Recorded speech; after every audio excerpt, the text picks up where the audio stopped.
said, and there in May, we saw first time how 48 degrees Celsius will be there, and outside, the outside temperature. And then midday we conducted a new test, and that made India a nuclear weapon state. And that also gave me another type of happiness. Then I said, okay, these are all some different, some space. I said, we prepare for the nation. I prepared for the nation, India 2020 vision. How by the year 2020 India can be an economically developed nation. We give a blueprint, a roadmap in 1998 with a complete areas specified and what should be done. And this book, finally a book also come India 2020 is famous book, and all these things, another work, and including parliament discussed and politically they accepted in those days. So all this things happened.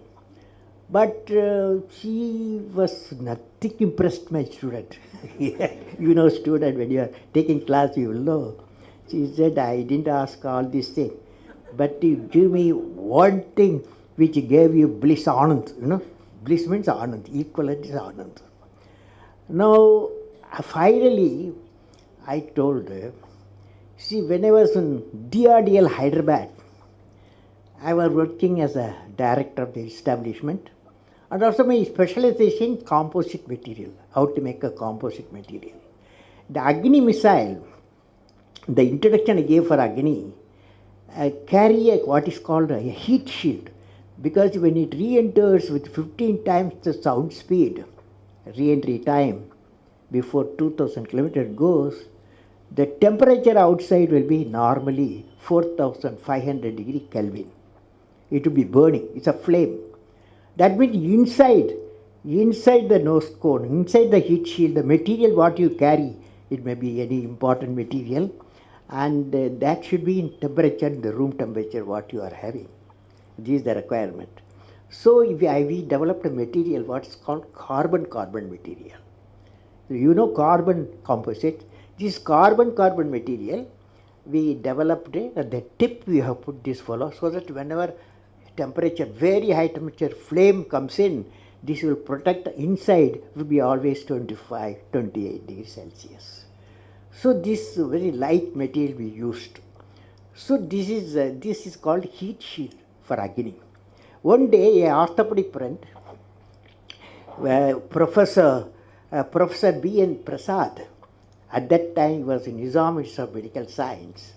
He is an orthopedic surgeon. One day, he was visiting me. Orthopedic surgeon was visiting my lab. I showed him the precious thing, the heat shield. He lifted, he found it's very light, very light, very light. He was always saying very light.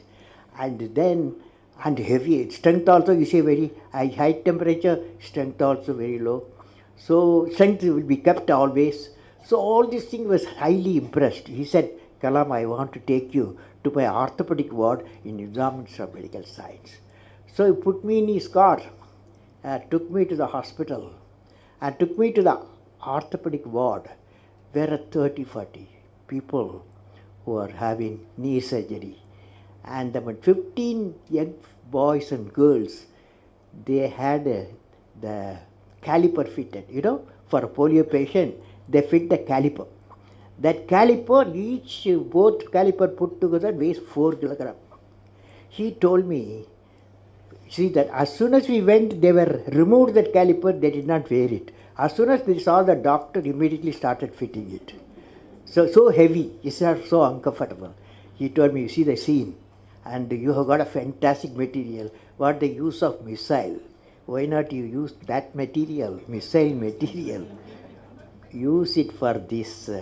My children. So we took it as a challenge. We took dimension. We took 22 molds we made in 2 weeks' time, 3 weeks' time. And then we got 15 calipers. Or we call it FRO, floor reaction orthosis, FRO. And I took it to the hospital with my team. composite team, and we fitted to each child. And child, when they were so light, they started running, because that 4 kilogram becomes 400 gram. 4 kilogram, 1/10, 400 gram. The children were so happy, and they started running. When the mother saw this one, they thought, I saw the tears. I said, that was the bliss I got, I told. So all of you, my feeling is that answers as my student.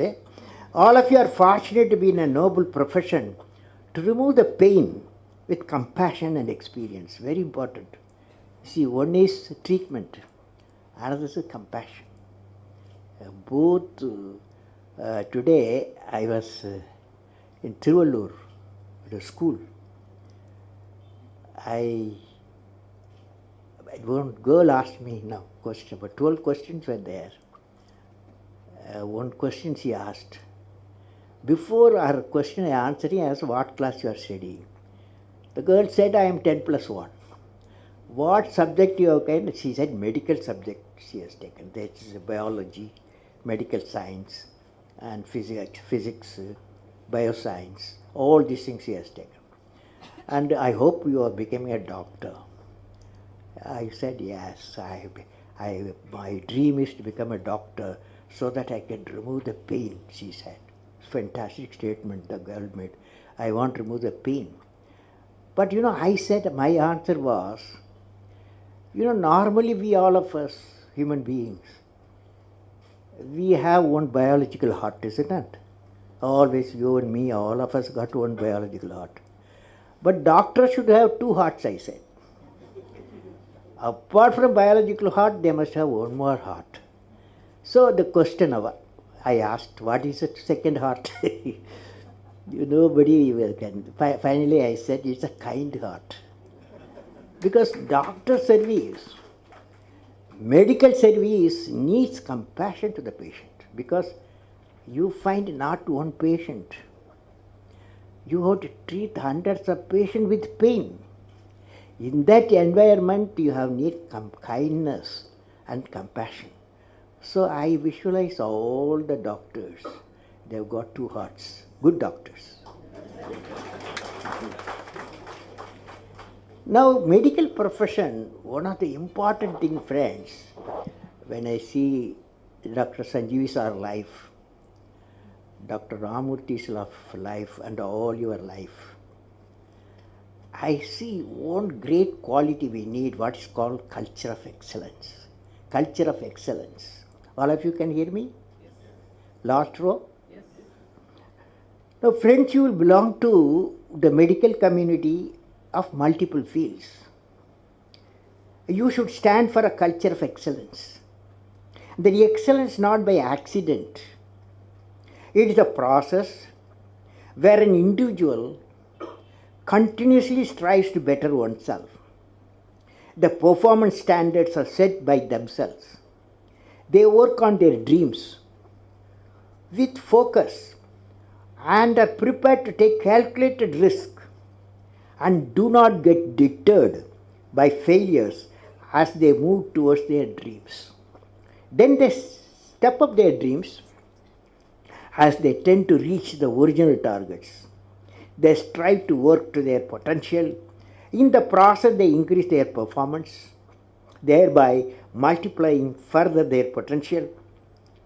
This is an unending life cycle phenomena, culture of excellence. They are not in competition with anyone else but themselves. That is a culture of excellence. I am sure each one of you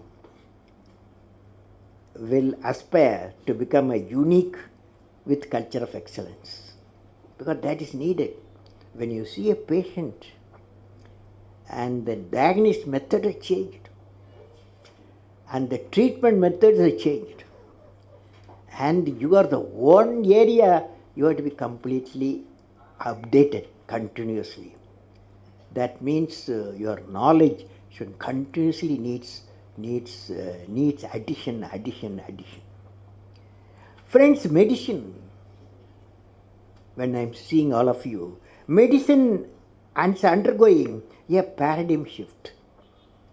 The understanding of genome, the dynamics of proteins, and the ability of technology to see various processes of the cells have zeroed on to inflammation.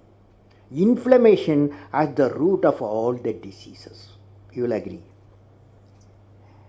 Now, with these discoveries also came a scientific advances in understanding the underlying mechanisms of disease, leading to innovative therapies that focus on addressing the cause of disease instead of just treating symptoms.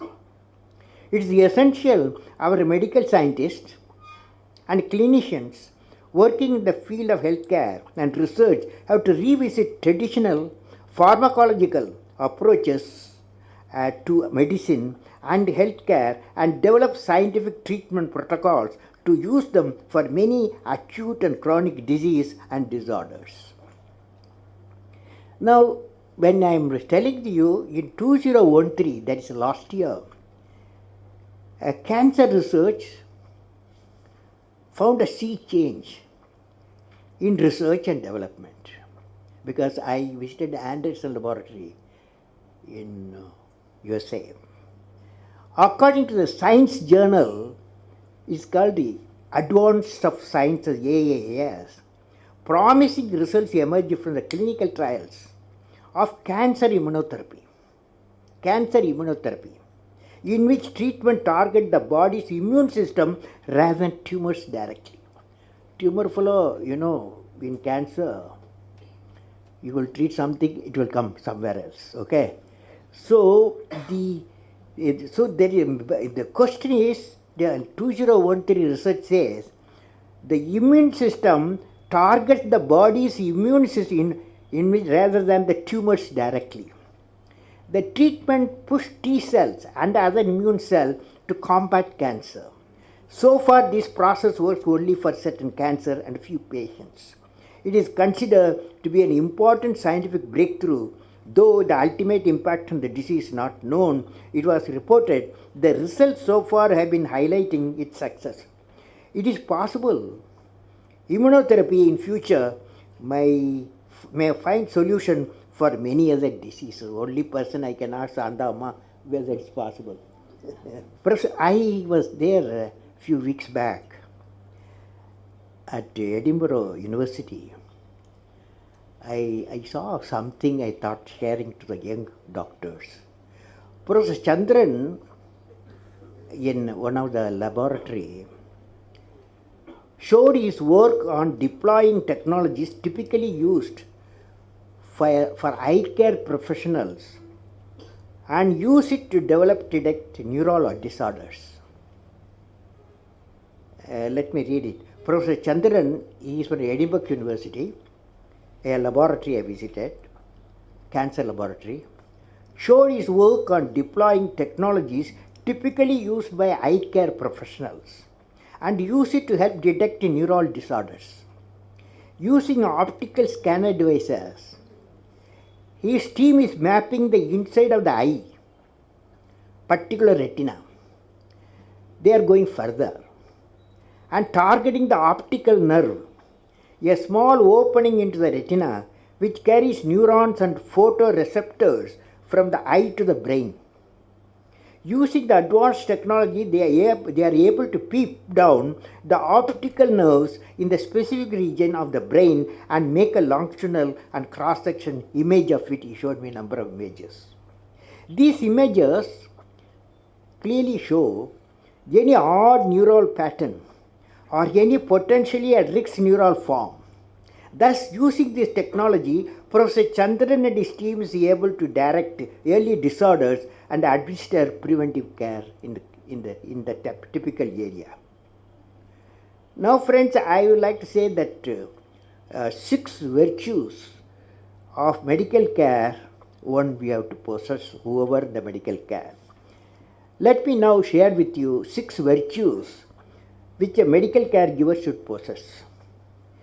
This I have read in a book titled Medicine and Compassion, authored by Rinpoche, monk, Buddhist monk, Rinpoche, co-authored by David Arshlim, MD. It's a nice book. Name of the book, Compassion and Medical Care. He's, according to the authors, first virtue is generosity. That is, the doctor should have a mind of generosity. Second virtue is pure ethics. Because just now I had a specialist in ethics area is here, ethics area. And that's I am very happy to know. May I know, sir, who is that, sir, who is special medical ethics? Dr. Hegde. PM Hegde. Okay, so first virtue is generosity. The second virtue is pure ethics. Third is tolerance. Because you will be in the midst of pain. They are doctor or nurses. They are in the midst of pain. That's why tolerance. The fourth is perseverance. Doctor never gives up. Never gives up. He will always say, I can save this situation, or say, prevent the disease or cure the disease. Fifth is cultivating pure concentration. When you see a patient, he should feel my doctor sees me through, not just keep thermoscope and get away. And the way you treat the patient, he feels this, the cultivating the pure concentration of the patient. The last virtue is intelligent. That means no field in the country, in any part of the world, it needs updating. Because medical field in equipment, in diagnosis, in treatment, continuously every day it's changing. Fortunately, internet is there. These virtues will empower the caregivers with a humane heart. I am sure the medical who are present here and elsewhere will have all these 6 virtues that will reinforce confidence of the citizen in the healthcare system. So finally, in conclusion, I would like to say what I will be remembered for. What I will be remembered for.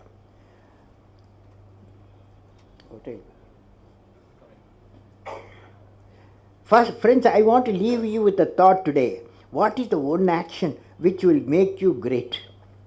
Every one of you has a page in the history of the world. What is that page?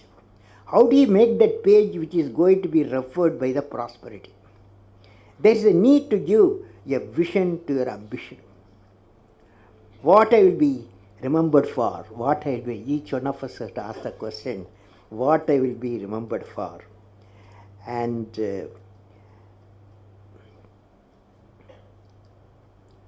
if you find an answer for this question in a few lines, that of out-of-box idea will drive you for the rest of your life. You will definitely thinking something different on our out-of-box mission. What are they? Can I visualize along with you? I am not a doctor, but I want to visualize along with you. Each one of you will derive your own vision to remember. For example, you see this light. When you see this light, immediately we remember a personality. Even though electricity was discovered, Faraday, long ago, but application was given a person, Thomas Alva Edison. When the light you see, Thomas Alva Edison. When the telephone bell rings, you remember Alexander Graham Bell. So, what a lady who got 2 Nobel Prizes, you will remember Madame Curie, because one for discovery of radium, another she treated cancer patient using the radium. For both she got 2 Nobel Prizes. So they are all unique people. So what I will be remembered for, you will be definitely thinking something different. And out-of-box mission today, what are they? You are going to say today what I will be remembered for. Can I visualize along with each one of you will derive your own vision? I am not putting boundary condition. Will you be remembered for bringing smiles of health and joy to all the patients? When the patient reaches you, you will be having haunted by patients. but smile, can you wear the smiles? Will he be remembered for helping creating a unique cost-effective vaccine against malaria? Malaria is not going out of our country. And thereby saving more than 1 million people, mostly children, and who are in trouble. Will he be remembered for creating a roadmap for reviving the 23,000 primary healthcare centers across the nation, which would enable them to deliver the much needed primary health facilities to a remote region? Madras doctors want to be in Madras. Nobody want to go to the primary health centers. Will he be remembered as a champion of preventive? This is very important, sir. Will he be remembered as a champion of a preventive health care in the areas of cardiology, diabetic, and infectious diseases? Because you would be the great teacher. You are treating a patient. Patient doesn't come alone. He comes with his family. And when the patient gets cured, he becomes a teacher. When you teach, when you tell him why he got the disease, how it can be prevented, he will give you attention to you. He will care for you. Will he be remembered as a great teacher in preventive care for diseased families of patients? Will he be remembered for contributing in a unique way in finding a cure for diseases such as cancer and HIV? Now friends, my best wishes to all of you for success in your mission of removing the pain of the needy patient. May God bless.